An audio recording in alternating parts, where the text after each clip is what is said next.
noticias. En RR Noticias, la voz de Fernando Ortiz Proal. Aquí está con ustedes, como todos los jueves, para platicarles uno de los temas importantes en la agenda nacional. ¿Cómo estás, Fernando? Muy bien, Ángel, muchas gracias. Un saludo a ti y a todo el auditorio de RR Noticias. Bienvenido. ¿De qué vamos a platicar hoy? Mira, Ángel, viendo todos los acontecimientos que se han suscitado muy recientemente, pero también que hemos venido acumulando a lo largo de los últimos lustros, nos parece interesante hacer una reflexión sobre situaciones indeseables en la política en general, y obviamente la mexicana no es de excepción, y que lamentablemente se están sucediendo en nuestro país y se llevan sucediendo mucho tiempo, ¿no? Y serían tres cosas, Ángel. Nos parece que hay tres cuestiones que pervierten profundamente el espíritu social de la política, el bienestar general por el que supuestamente debe de pugnar la política. Y no tienen un orden, pero ahí te van, ¿no? Y son como tres círculos concéntricos, y la parte más delicada es esa concurrente donde las tres cuestiones aparecen, y lamentablemente empieza a ser más frecuente que se dé esta concurrencia en nuestro país. El primero, Ángel, es la perversión de la política a través del dinero. Que se ganen o se pierdan elecciones dependiendo la cantidad de recursos que se le destinen a la elección. Está mal comprar el voto, muy mal.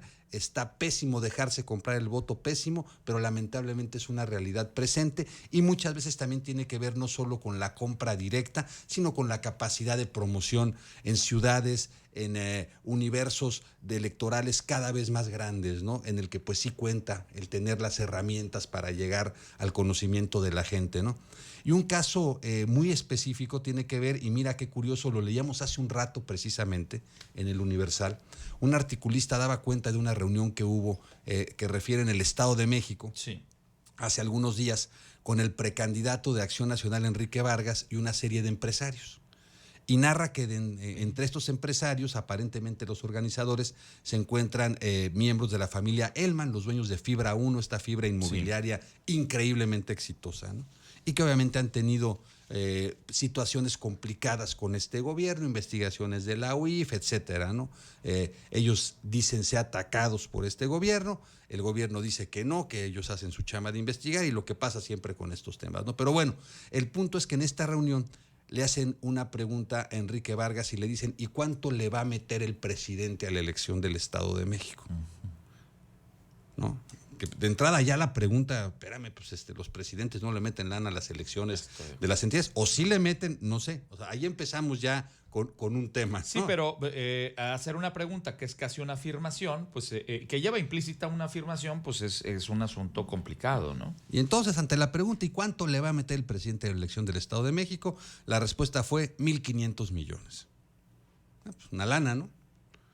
El estado económicamente y políticamente más importante del país, sí, ¿no? O la entidad política y económicamente más importante del país. Y la respuesta de una de estas personas fue: pues nosotros te damos el doble. Wow. ¿No? O sea, abiertamente, ¿no? Esto había un número importante de personas, ¿no? Entonces, el tema es que a nadie le espanta, Ángel, que esto pase, pero sí preocupa ya la forma tan simplona con la que se tocan estos temas en la política mexicana. Porque además, perdón que te interrumpa, Fernando, pero me preocupa también el hecho de que, pues, no vamos a ser tan ilusos para suponer que todos los actores que van a participar en la elección del año que entra van a respetar a conciencia lo que dicen las autoridades electorales en el tema de topes de campaña. Buscarán, obviamente, la manera de darle vuelta unos y otros, y hay que decirlo también claramente. Pero pues yo no creo que el Código Electoral del Estado de México diga que te puedas gastar 3,000 millones de pesos en una elección. Claro, de entrada ya implica una ilegalidad per se, ni tampoco que la federación puede estar destinando recursos a una elección, a un candidato o candidata en particular, ¿no? El punto es que es un tema que hemos sido incapaces de tramitar en este país durante muchas décadas, Ángel, el cómo le hacemos para que la equidad electoral no se trastoque con el tema de los recursos. Y al principio se decía, bueno, pues que cada quien se financie como quiera, luego llenó que sea más el financiamiento público que el privado, y luego hay la idea de que no haya financiamiento privado, que nada más sea público para que sea parejo.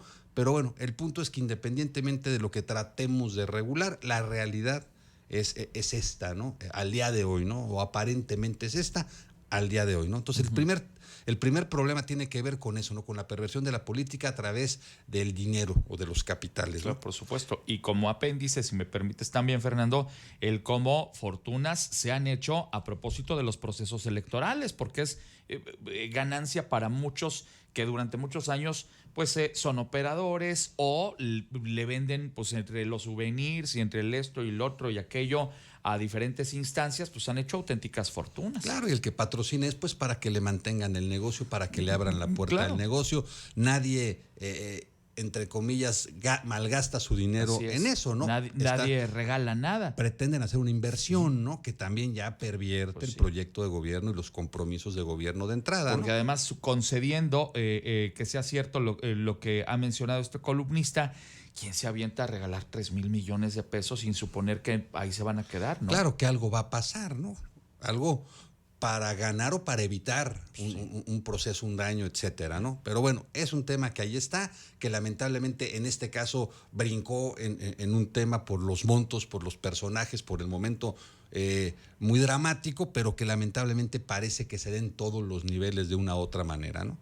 El segundo acontecimiento o la segunda realidad que pervierte profundamente también la política en México, Ángel, tiene que ver con la judicialización de la política, ¿no? Y ahí tenemos el caso de Jesús Murillo Caram, que para algunos es un proceso adecuado, para otros es un exceso o abuso de poder. Lo cierto es que sí llama la atención que hoy se persiga a los que mal investigaron, si quieres, los acontecimientos de Ayotzinapa, y ya no se busque sancionar a los que nunca se sancionó, que son aquellos que desaparecieron a estos jóvenes. Sí. Se ve o aparenta ser una agenda política por el momento, por el personaje, precisamente por esta elección del Estado de México, por sus ligas con el expresidente Peña Nieto y otros personajes mexiquenses relevantes. Un hombre que está enfermo, tú dabas cuenta hace un rato con temas de salud respiratorios por su tabaquismo, que está a mediados de los 70s, ¿no? Por ahí, ¿no? Poco más de 70 años, etcétera, etcétera. Pero bueno, el punto es que hoy vemos que hay una gran cantidad de carpetas de investigación tramitándose en las instancias de procuración, de justicia y de expedientes judiciales en los tribunales en México, que aparentemente, como tú bien señalas, tienen que ver con venganzas o manotazos políticos. Claro, ¿no? Me desquito o te doy un manotazo para que detengas una promoción, una actividad política. Y cumple varias funciones, evidentemente, pues el tema de apaciguar al rival y decirle, mira, no te vamos a permitir que te muevas por la libre, número uno. Número dos, pues concentra la atención mediática en este asunto y deja sueltos o deja en la oscuridad otros tantos asuntos importantes. Simple y sencillamente, pues hasta hace unos días era prioridad el tema de los pobres mineros que siguen sin poderlo sacar de ahí, y bueno, ya del tema de la violencia en este país, el asunto de pues estos ataques de narcoterrorismo, porque no encuentro otra manera de definirlo, aunque el gobierno diga que no, pues ya quedaron guardados en un cajón ante el asunto del señor Murillo Caram y el caso Ayotzinapa, que le va a dar además gasolina a este gobierno para seguirlo moviendo durante un rato, porque ahí viene el 8º aniversario el mes que entra. Entonces ahí le van a seguir dando importancia, y parece que ya se nos olvidó estos ataques de los delincuentes en diversos puntos del país gravísimos. Claro, ante la incapacidad de resolver problemas reales, generemos estas cortinas de humo, generemos estas percepciones y construyamos en base a estas percepciones que nosotros podemos controlar, ¿no? Y el tercer factor que lastima la política en general, Ángel, es precisamente, tú lo comentabas hace unos segundos, la delincuencia, el vínculo de la política con la delincuencia y la violencia asociada a la delincuencia, ¿no?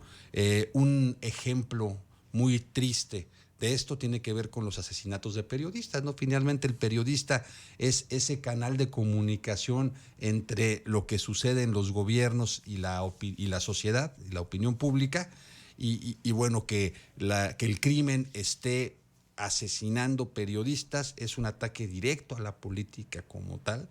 Y además está la participación directa del crimen en la política. Claro, por y supuesto. Estas situaciones que se comentaron en la pasada elección de amedrentamiento etcétera, ¿no? O sea, que los grupos criminales tengan intereses políticos definidos, sin duda pervierte también profundamente la política. Y bueno, podríamos seguir con otros, ¿no? O sea, las obsesiones de poder. Trump quiere regresar en los Estados Unidos, la Kirchner en Argentina. Claro. Aquí no vamos a dar nombres, pero hay quienes también ahí están permanentemente formados.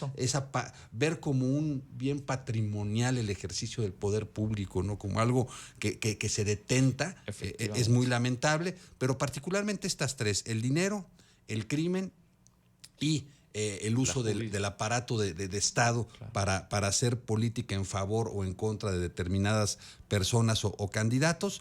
Son historias que tristemente hemos venido viendo a lo largo de mucho tiempo en México, Ángel, y que no se ve hoy que vayamos a salir, porque esa es la broma. El problema es que la política en México se ha vuelto, Ángel, como lo comentábamos, esta necesidad de hacerse del poder. Los proyectos de gobierno han sucumbido al hecho de querer mantener el poder. El objetivo del que gobierna es mantenerse en el poder. Claro. El objetivo de la oposición es derrocar al que esté en el poder. Para quedarse con ese poder y también hacer lo propio, ¿no? Y los medios no importan y no hay una propuesta como tal. Por eso a mí no me importa si mi precandidato tiene antecedentes criminales, es una persona carente de experiencia o de capacidades, información. No importa, si en los números va bien, voy con él, porque el único objetivo hoy es ganar. Y luego vemos que llega cada personaje. Por supuesto. Que incluso aquellos que los promovieron ya no saben qué hacer. Estoy totalmente de acuerdo contigo, porque además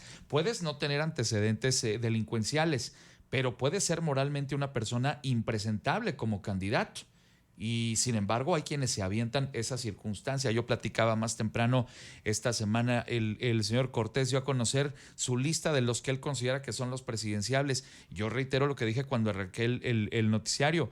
¿Qué militante del Partido de Acción Nacional puede sentirse contento y además puede aplaudir el hecho de que entre la lista que hay nombres importantes? Está obviamente el gobernador Mauricio Curi, está el gobernador del estado de Yucatán, pero también más bien el alcalde el gobernador de Yucatán, Vila. Mauricio Vila.